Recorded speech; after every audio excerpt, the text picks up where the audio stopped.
março deste ano, o Ministério da Saúde ampliou de 5 para 19 o número de técnicas de cuidado presentes na Política Nacional de Práticas Integrativas e Complementares do SUS.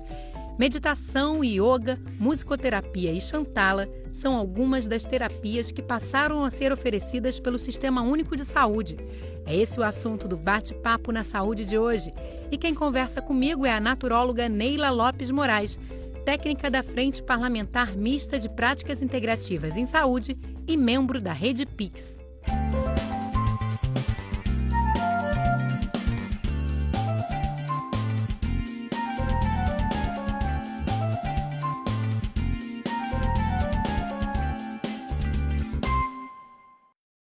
Oi, Neila, seja bem-vinda aqui ao Bate-Papo na Saúde.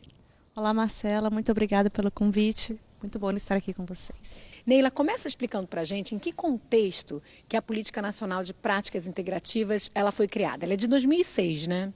Isso, ela foi publicada em 2006, mas desde a 8ª Conferência de Saúde, essa demanda tem sido fomentada e nas próximas conferências seguintes, e houve essa intenção da criação da política de 2006, juntamente com o movimento internacional pela OMS também, com as estratégias de 2002 e 2005. Então, a OMS ela também, de alguma forma, já estava inclinada a reconhecer essas práticas. Qual é o posicionamento da Organização Mundial de Saúde? Bom, a OMS ela vinha criando estratégias sobre as medicinas tradicionais. E o foco era fazer com que as autoridades sanitárias encontrassem soluções na ajuda da ampliação de visão do cuidado e da autonomia dos indivíduos, né? Essas estratégias têm como objetivo de fazer com que os países integrem essas medicinas em seus sistemas nacionais de saúde, fazendo com que eles sejam eficaz, com qualidade, segurança para a população, através de regulamentação da prática, do profissional, dos produtos. Essas estratégias também visam o acesso, né, a ampliação do acesso dessas práticas, principalmente para a população mais pobre, e também o uso racional, né, dessas práticas, para a gente, na tentativa de diminuir as ações em saúde. Então, essas recomendações ajudou muito o Brasil, na época, em 2006, na sustentabilidade dessa política, né? E hoje, com a ampliação, o Brasil se encontra num posicionamento muito especial, né? A gente não tem só essas práticas integrativas e complementares integradas à à rede de atenção à saúde, mas também como tem o maior escopo de práticas ofertadas, né? Olha, né? Isso quando a gente fala de rede pública? Exatamente. São 19 práticas ao todo e a proposta é justamente ampliar a abordagem do cuidado e também ampliar a visão do profissional com relação ao cuidado, né? O profissional, uma vez que consegue ofertar práticas de cuidado em que a gente promova um bem-estar, uma qualidade de vida, a gente consegue também atingir outros níveis de eficácia do sistema, né? E como você falou, né, o impacto é grande, são práticas de baixo custo, focadas na prevenção, promoção da saúde. Agora me fala quais são as outras. Eu tinha falado aqui em meditação, yoga, musicoterapia, chantala. Quais são as outras técnicas aí presentes nessa ampliação da política? Isso, a gente também tem a naturopatia, a osteopatia, a quiropraxia, a arte-terapia, dança circular, biodança. Que barato, né? E todas para fortalecer ainda mais essa abordagem do cuidado integral, né? Então, foi um avanço muito positivo. Neila, além desse cuidado integral, né, que de fato une todas essas práticas, o que mais elas têm em comum? Qual é o olhar delas em relação ao conceito de saúde e doença, por exemplo? Como é que elas enxergam? Bom, são práticas que fortalecem o indivíduo, né? Fortalece a autonomia, fortalece o autoconhecimento, a própria responsabilidade frente ao cuidado consigo mesmo, né? Então, são práticas que estimulam o organismo a se autoajustar das desordens que acontecem por diversas circunstâncias, né? Ela não só contribui para uma qualidade de vida do usuário, mas como também pelo profissional, que consegue ampliar a sua visão sobre o indivíduo, né? E essas práticas, ela tem um potencial muito positivo na reeducação sobre a cultura de saúde, né? Hoje a gente percebe um sistema congestionado, focado na doença e com pouca resolubilidade. E então ela resgata o indivíduo para ele ser o responsável na questão do autocuidado, com hábitos alimentares, por exemplo, com práticas de saúde, como atividades físicas, né? Então, ele traz o indivíduo para o centro, para o cuidado de si mesmo. Então, ela muda a visão sobre o processo de saúde e doença, né? O foco é na promoção, na qualidade de vida, no bem-estar, ainda que se esteja com alguma patologia, né? Mas é o fortalecimento do indivíduo com relação ao seu processo. O que não deixa de ser um resgate das próprias diretrizes do Sistema Único de Saúde, que já pregam isso tudo em sua origem, né? Mas em algum momento isso vai se desvirtuando também. Exatamente. A gente tem hoje a maioria dessas técnicas oferecidas, dessas práticas, né? Técnicas de cuidado, terapias, enfim, como a gente quiser chamar, elas são oferecidas em sua maioria na atenção básica. Como é que isso é organizado? É através da estratégia saúde da família? Como é que essas pessoas têm acesso a isso na atenção básica? Exatamente, né? O maior número de oferta desses serviços em práticas integrativas estão na atenção básica, né? Em unidades básicas. E elas vão de diferentes. Não, a gente tem da saúde da família, a gente tem por grupos, coletivos, a gente tem também na média e na alta complexidade, né? A gente tem alguns hospitais que têm alas específicas de práticas integrativas, né? E principalmente na recuperação, né, de algumas cirurgias, e ajuda muito nos processos de reabilitação. Inclusive, o último dado do informe do Departamento de Atenção Básica, que saiu agora em maio, traz que a procura na média e alta complexidade sobre o serviço de práticas integrativas é a respeito da hipertensão e também reabilitação. São os maiores índices de procura hoje. E a gente teve essa recente ampliação, né? Mas, na verdade, já que a política é de 2006, a gente agora está em 2017, foram 11 anos até que houvesse essa ampliação muito bem-vinda. E com muitas práticas, foram 14 novas práticas. Há um critério de escolha? Que critério é esse? Como é que se escolhe a prática que vai fazer parte da política e que vai ser oferecida pelo SUS à população? Então, Marcelo, os critérios foi a partir de um conjunto de fatores. Né? Existe a análise do sistema de serviços, que é a do PEMAC, da atenção básica. Também para a análise dos sistemas de informação da atenção básica, observou-se, por exemplo, 1.200 municípios que estavam também com essas práticas. E a questão da OMS de exigir a regulamentação dessas práticas, algumas entidades nacionais estarem solicitando isso, e a própria cientificidade delas, né? Então, esse conjunto de fatores que foi permitido a ampliação dessa política. E acho que tem um detalhe interessante da gente explicar também, né, em relação ao termo usado. Na política a gente fala práticas integrativas e complementares, mas no passado e hoje em dia até, muitas pessoas reconhecem essas práticas pelo nome de práticas alternativas. Por que a escolha por práticas integrativas e complementares e não práticas alternativas? O que a gente está querendo dizer de diferente quando a gente opta por esse outro termo? Bom, o termo alternativo remete, né, à escolha de uma opção a outra.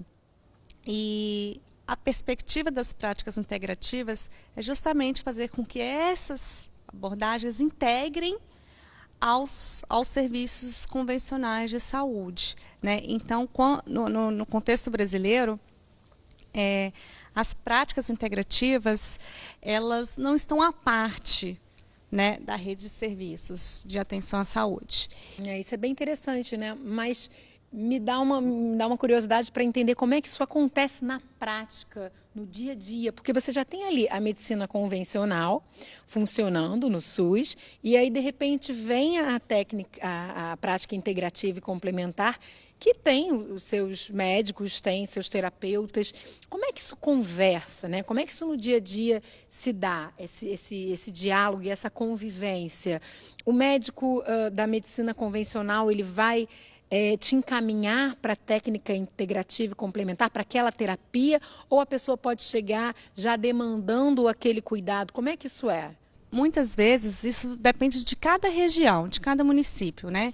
Algumas vezes vêm os pacientes para o médico e ele orienta aquela prática integrativa em que encaminha ou para um setor onde existe a prática, por exemplo, do reiki, que tem alguns técnicos aplicando o reiki.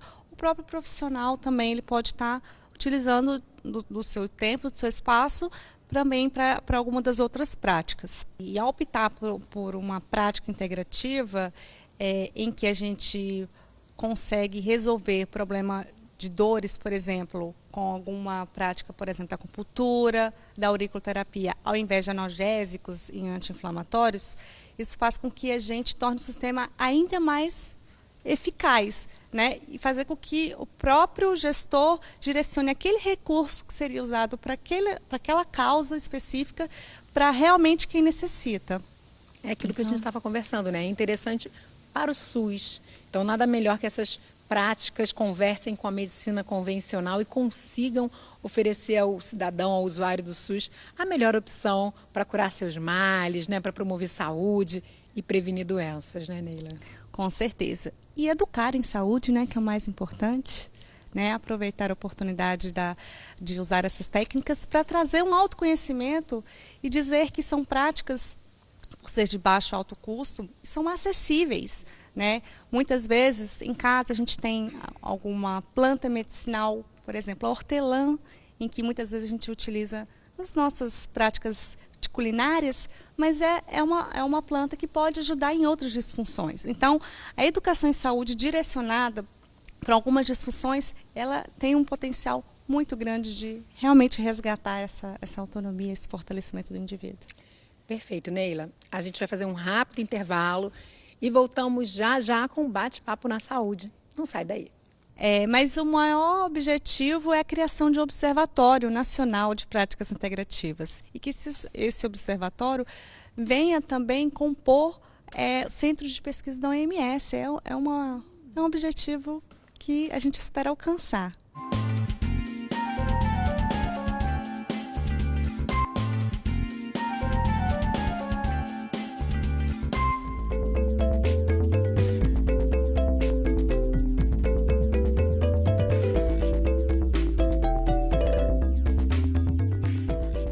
O Bate-Papo na Saúde está de volta. Hoje a gente está conversando sobre a recente ampliação do número de técnicas de cuidado oferecidas pela Política Nacional de Práticas Integrativas e Complementares do SUS.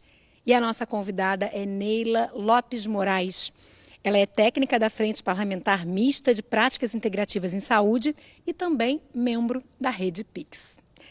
Neila, a gente entendeu quais são essas práticas, essas novas práticas, né? Eram apenas 5 até esse ano e agora já são 19 práticas ofertadas pelo SUS, práticas integrativas e complementares. A gente entendeu o impacto disso, são técnicas de baixo custo, uma possibilidade a mais para a população, né? Como a gente estava discutindo. Agora, não é só a oferta que está sendo... não é só a oferta que a política regulamenta, né? A política também fala de formação desses profissionais, que é algo extremamente importante quando você pensa que tem que ter alguém para oferecer essas técnicas, né? Pessoas habilitadas a isso, e também fala de pesquisa.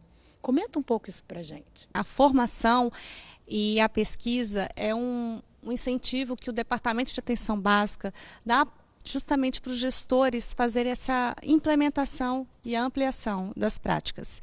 Pois é, porque a política ampliou, né, o número de técnicas de cuidado, de práticas ofertadas, mas a gente tem hoje no Brasil profissionais capacitados, habilitados para ocupar esse espaço no SUS? Temos. Os profissionais da área da saúde, eles recebem essa formação Hoje tem profissionais graduados, como o caso da naturologia, né, com uma formação em bacharel. E também temos as residências multiprofissionais em práticas integrativas. A formação dos profissionais é voltada mais para os profissionais de atenção básica. Né? É um incentivo em que o departamento dá para que a gente consiga sustentar a política. E existe uma formação específica da qual se parta para ser um acupunturista ou para ser um massoterapeuta ou não? Essas pessoas estão sendo formadas de formas variadas, isso não está regulamentado, né? Você não precisa de uma... Porque a gente tem a faculdade de naturologia, né? Isso. Inclusive você é naturóloga. Isso. Mas não é necessário ser naturólogo para atuar em todas essas áreas, né? Não, as práticas ela é de uso multiprofissional. Com relação à acupuntura, por exemplo, ela vai de acordo com os conselhos profissionais de saúde, eles que vão estar regulando e fiscalizando o exercício dessa prática. As outras práticas, nós não temos uma legislação específica, né? E esse é um trabalho de construção. A Organização Mundial da Saúde traz em alguns benchmarks, que são os treinamentos para alguma das medicinas tradicionais. A gente tem da naturopatia, a gente tem de medicina tradicional chinesa, né? E a gente tem umas novas que poderão ser construídas, como da antroposofia, por exemplo. Então, é um processo de construção, de regulação dessas práticas, justamente para assegurar a população da eficácia e da resolubilidade. E pesquisa? A gente tem, o Brasil tem tradição em pesquisa nessa área? E esse fomento que vai ser dado através da política é fundamental, talvez, nesse sentido? Com certeza. As pesquisas hoje estão em torno das universidades federais, a gente tem outros centros de pesquisa, instituições privadas também, que colaboram com esses dados.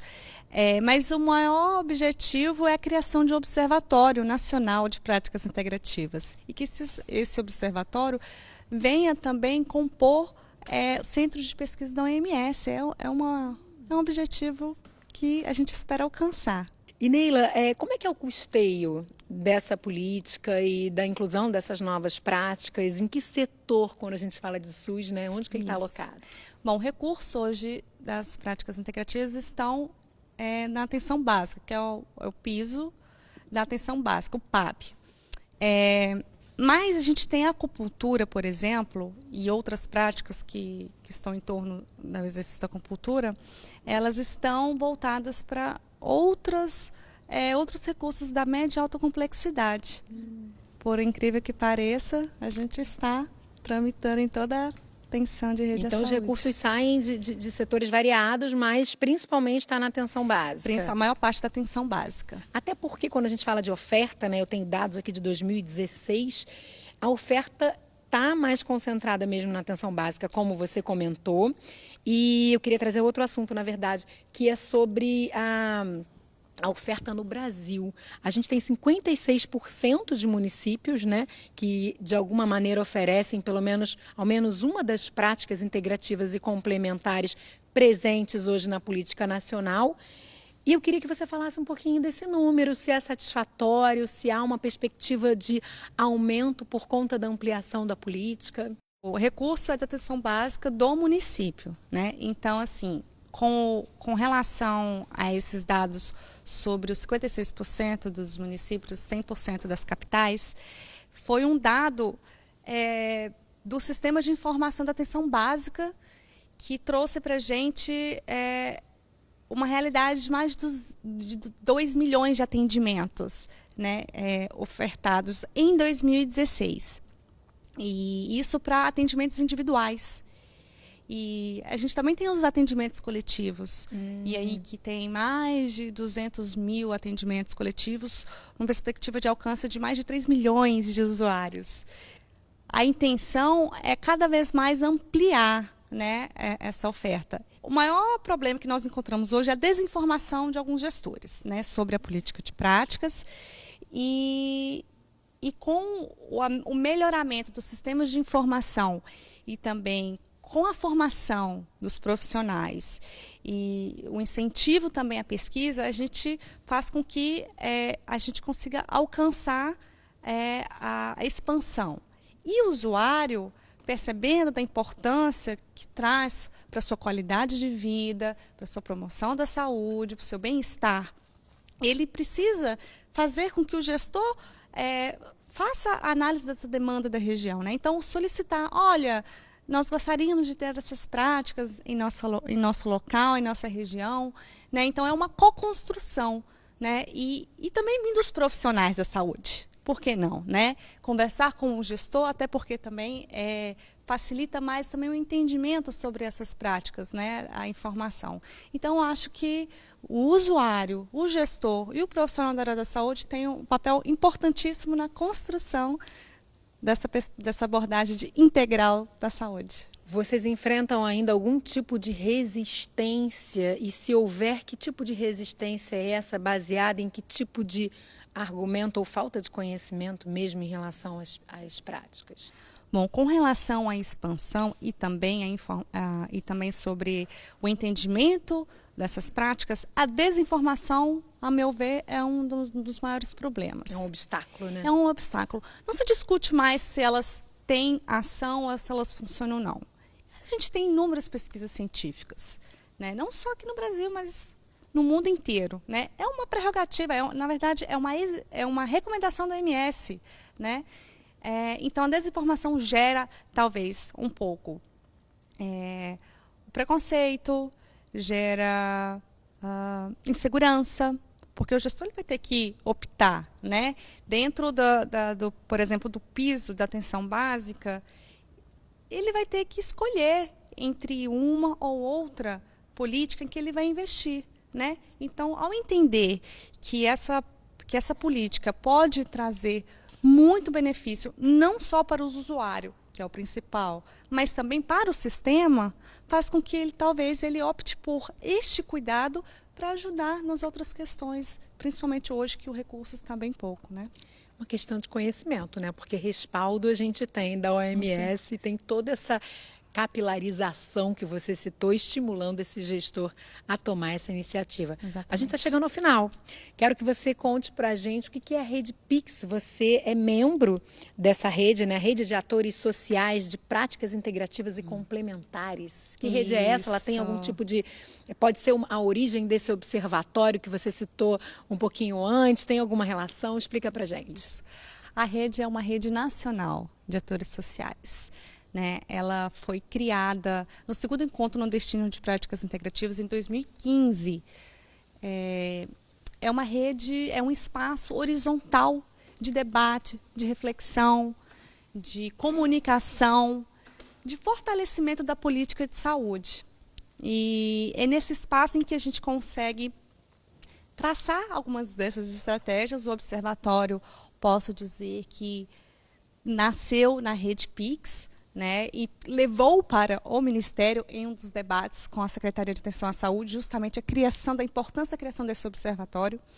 E é uma rede que procura identificar em cada região, seja no município, seja no estado, esses atores sociais. Quem são esses atores sociais?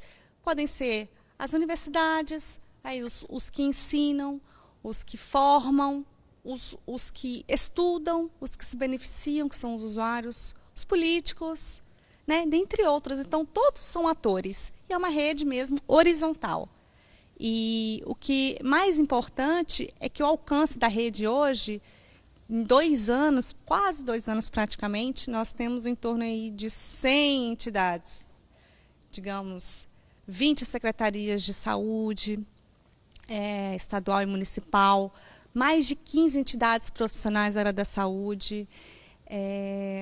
Nós temos também, a rede compõe mais de 20, digamos, universidades federais do país, e também temos algumas privadas. E o objetivo também é alcançar uma rede latino-americana de apoio a essa abordagem de cuidado, que é uma prerrogativa da OMS, né? De estimular os países membros a fortalecer as medicinas tradicionais. Então, estamos alinhados.